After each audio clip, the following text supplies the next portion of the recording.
Assalamualaikum warahmatullahi wabarakatuh. Kami dari kelompok 8 yang terdiri dari saya Larasati Putri Riyadi. Saya Farizi. Dan saya Ayub Azhari. Di sini kami akan mempresentasikan materi psikoanalisis sosial oleh Karen Horney. Karen Horney adalah seorang psikolog terkenal dan salah satu pemikir tentang neurosis yang terbaik.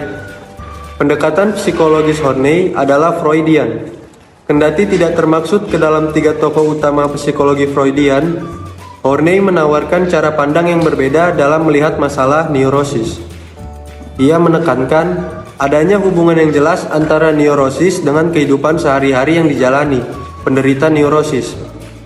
Horney berpendapat bahwa sebenarnya neurosis adalah cara yang digunakan manusia untuk menjalani hubungan dengan manusia lainnya.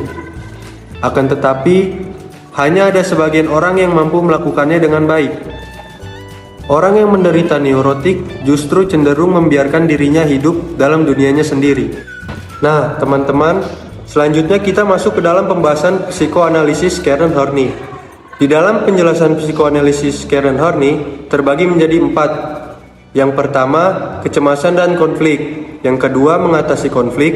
Yang ketiga, aplikasi. Dan yang terakhir yaitu keempat adalah evaluasi. Selanjutnya kita akan masuk dalam pembahasan yang pertama, yaitu kecemasan dan konflik. Kecemasan dan konflik menurut Karen Horney, semua orang mengalami creator anxiety. Perasaan kecemasan yang normal muncul pada masa bayi. Ketika bayi yang lahir dalam keadaan tak berdaya dan rentan itu dihadapkan dengan kekuatan alam yang keras dan tidak bisa dikontrol. Horney membagi kecemasan dan konflik menjadi 4 bagian.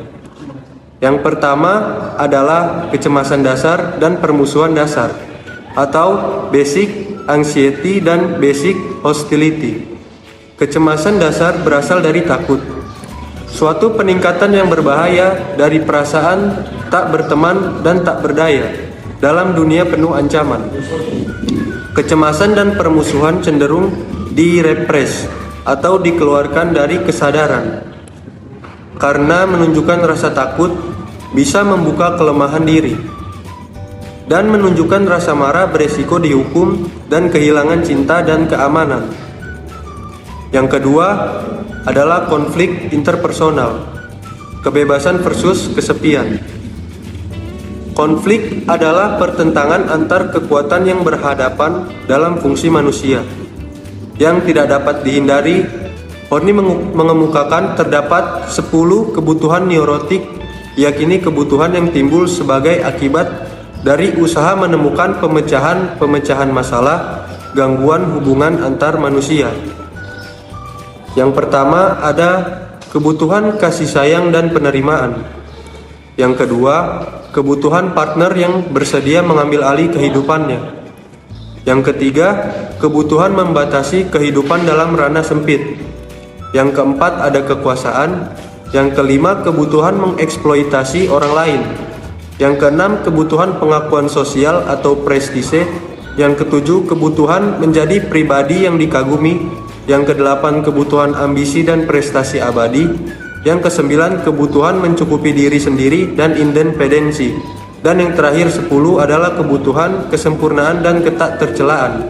Yang ketiga, konflik intrapsikis, kecenderungan neurotik yang timbul dari kecemasan dasar, berkembang dari hubungan anak dengan orang lain.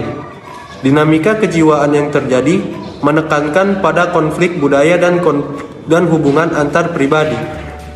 Adapun Horney membagi menjadi 4 deskripsi. Yang pertama adalah diri rendah atau despised real self. Yang kedua, diri nyata atau real self. Yang ketiga, diri ideal atau ideal self. Dan yang terakhir keempat adalah diri aktual atau actual self. Dan yang terakhir keempat yaitu diri ideal atau ideal self.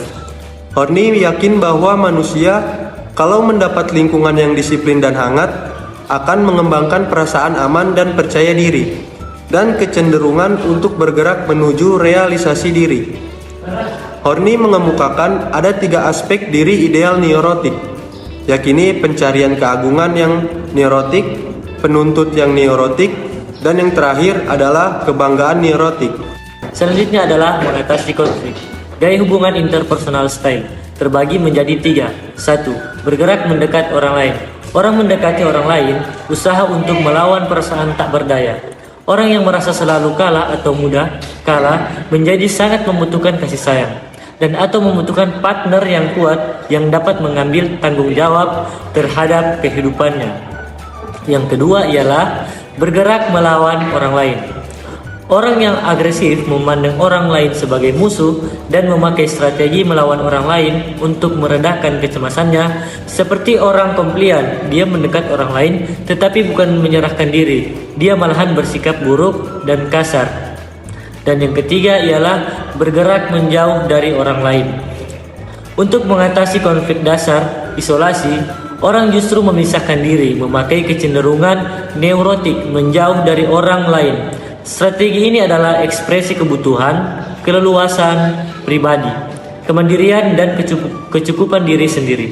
Baik, selanjutnya kita masuk ke aplikasi yang terbagi menjadi 3. Yang pertama, perbedaan pria dan wanita. Bukan hanya sekedar perbedaan anatomi, tetapi lebih sebagai perbedaan harapan sosial dan kultural. Pria yang menundukkan dan mengatur wanita, dan wanita yang menghina atau mencemburui pria. Mereka melakukan hal itu karena kompetisi yang neurotik yang merajalela di berbagai masyarakat. Yang kedua adalah Oedipus Complex. Menurut Horney, Oedipus hanya ditemukan pada beberapa orang dan itu merupakan ekspresi neurotik kebutuhan cinta yang bersama-sama dengan 9 kebutuhan yang muncul pada usia dini. Dan yang ketiga adalah cemburu penis. Horney menolak konsep penis envy dari Freud dan cenderung mengikuti pikiran Adler. Banyak perempuan yang memiliki maskulin protes, keyakinan patologik bahwa laki-laki lebih superior dari perempuan, yang kemudian menjadi keinginan neurotik untuk menjadi laki-laki.